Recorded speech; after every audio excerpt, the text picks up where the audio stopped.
श्री श्री 108 उगना महादेव मंदिर प्रबंध समिति द्वारा वहां शादी किया गया है, जिसका सबूत है मंदिर का रजिस्ट्रेशन नंबर है उस पर, और वहाँ का ये सबूत। इस ऑर्डर में हमारी शादी एक्सेप्टेड है, उन्होंने एक्सेप्ट किया है। 5,000 रुपये हो या 5 रुपये हो, जुर्माना किस एवज में है, या मतलब उस चीज़ को उन्होंने एक्सेप्ट किया है, ये मेरी वाइफ है, तब ना 5 रुपया हो या 5 लाख हो।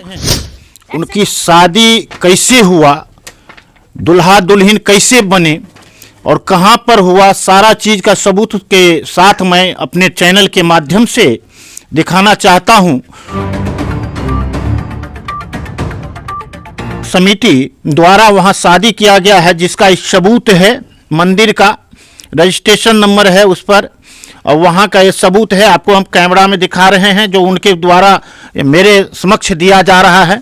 और थोड़ा दिखाएं, ये कौन चीज का है? ये हाई कोर्ट का ऑर्डर है, ये हाई कोर्ट का आदेश है जो इनको बेल जो ग्रांट किया गया है, तो किस बेस पे उनको बेल ग्रांट किया? इस ऑर्डर के बारे में ये डॉक्यूमेंट पढ़िए ना, डॉक्यूमेंट दिखाइए ना, जो इस ऑर्डर में क्या है नहीं है। इस ऑर्डर में हमारी शादी एक्सेप्टेड है, उन्होंने एक्सेप्ट किया है। 5,000 रुपये हो या 5 रुपये हो, जुर्माना किस एवज में है, या मतलब उस चीज़ को उन्होंने एक्सेप्ट किया है, ये मेरी वाइफ है, तब ना 5 रुपया हो या 5 लाख हो। एक्सेप्टेड तो है ना कि हमारी शादी, उन्होंने हमसे शादी किया है, उस चीज़ को उन्होंने एक्सेप्ट किया है, तब उनको बेल ग्रांट किया गया है। तो इस चीज़ का वैल्यू नहीं है, इस चीज़ का कदर नहीं है, ये नहीं होना चाहिए। एक औरत को मतलब बोला जा रहा है तुम कोर्ट जाओ, तुम लड़ते रहो, तुम मर जाओ। यही होता है इस समाज में, इस इंडिया में यही होता है कि एक शादी करो और उसके बाद उसको कोर्ट में घसीटते रहो, जो थाने से लेके यार चलो कोर्ट तक हम घसीटते रहेंगे। उनके पास पैसे हैं, दम है, इसका मतलब ये नहीं है ना कि किसी औरत के साथ आप इतना अन्याय कर सकते हैं। ठीक है। और आपके शादी का और दूसरा कोई मतलब आपके फोटो उटो है ऐसा जो, सो दिखाइए, छोड़िए थोड़ा। जो अभी आपको हम दिखा रहे हैं, उनकी शादी कैसे हुआ, दुल्हा दुल्हन कैसे बने और कहां पर हुआ, सारा चीज का सबूत के साथ मैं अपने चैनल के माध्यम से दिखाना चाहता हूं। जो यही है दुल्हा दुल्हन का फोटो, जो उस समय में शादी हुआ था, जिस समय में माला का अर्पण किया गया, उसका भी फोटो है, मंदिर का भी फोटो है। इसमें तो फोटो सारे फाड़ चीर के यहाँ भी फेंक दिए गए जी। 10 दिन तक सभी लोग थे जी। तो ये सब फाड़ चीर के 1-2 फोटो जो बचा हुआ है वही मैं दिखा रही हूँ। मेरा मोबाइल भी तोड़ के फेंक दिए हैं। मोबाइल भी नहीं आपके? जी, मेरा मोबाइल फोन भी फोन किया था, तो मीडिया पे बोल रहे हैं वो कि ये ऑर्डर जो है वो भी गलत दे दिया गया। तो जहाँ जस्टिस का भी इज्जत नहीं है, तो वहाँ हमारे जैसे वुमेन का क्या होगा? तो ये तो देखना ही पड़ेगा। देख ही रहे हैं कि एक औरत का क्या, जहाँ जस्टिस प्रभात कुमार सिंह का भी इज्जत नहीं किया जा रहा है, उनके ऑर्डर का सत्कार नहीं किया जा रहा है, सम्मान नहीं किया जा रहा है, तो हमारा क्या सम्मान होगा वो तो देख ही रहे हैं आप।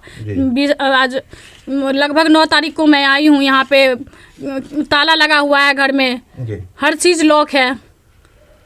तो हमारा तो जिंदा हूँ। जब बोल रहे हैं, समाज बोले हैं, तो समाज को बोले हैं कि आऊँगा तो मैं इसका मर्डर कर दूंगा, तो आए और मर्डर ही कर दे मेरा।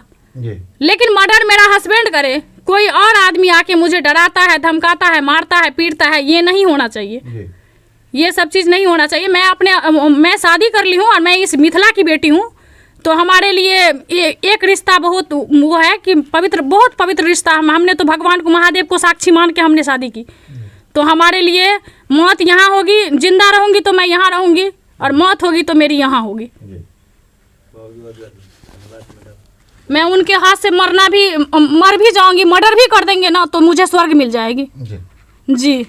फिर मैडम, फिर आगे के मतलब आगे का आपका क्या प्रयास है, और ये क्या आपके साथ कुछ न कुछ मैसेज यहाँ समाजों को देते हैं? जी, समाज को बोलते हैं कि आज आ रहे हैं, कल आ रहे हैं, लेकिन आ नहीं रहे हैं, मतलब टाइम नहीं दे रहे हैं। वो समाज संडे को आए थे, ये पिछले संडे, हाँ पिछले संडे को आए थे, ये रविवार को, तो बोले कि फिर मंगलवार को आऊँगा, लेकिन मंगलवार को आए नहीं वो।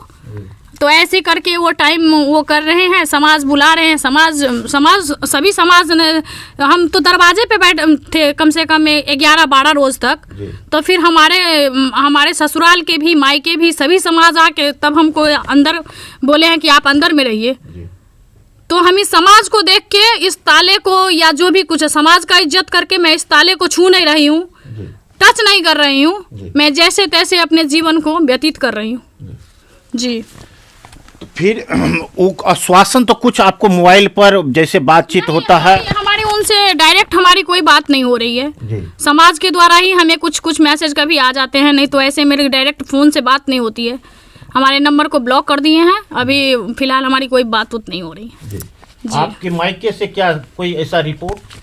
नहीं, मायके से क्या, मायके वाले हमारे सभी घर पे आए हैं। हमारे बड़े पिताजी भी फौज से रिटायर हैं 30 साल सर्विस करके, वो भी हमारे लिए आज एक 15 दिन 20 दिन से गांव में है, बुला रहे हैं, ये समाज उन्हें बुला रहे हैं, लेकिन इनके लिए ना तो समाज की इज्जत है, ना प्रशासन की इज्जत है, ना जस्टिस का इज्जत है।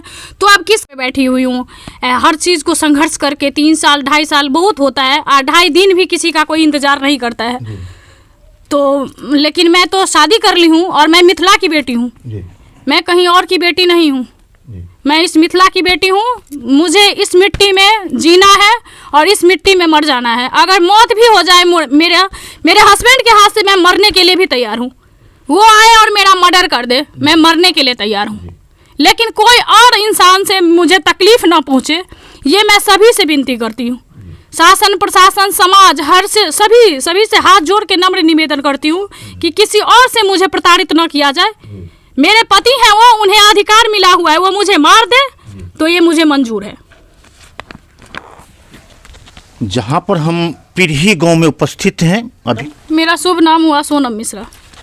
सोनम मिश्रा जी से हमने बात कर रहे थे और सोनम मिश्रा जी स्पष्ट रूप में चैनल के माध्यम से मुझे न्याय चाहिए, मुझे अगर मेरा पति, हम उनको माने हैं, हमारे साथ उनके शादी हुआ है, तो मैं मरूं और जिंदा रहूं, मैं उन्हीं के यहाँ रहूँगा जब तक मेरा सांस चलता रहेगा, संघर्ष लड़ते रहेंगे जब तक ये अपनाता नहीं है तब तक। वही ना मैडम? जी जी।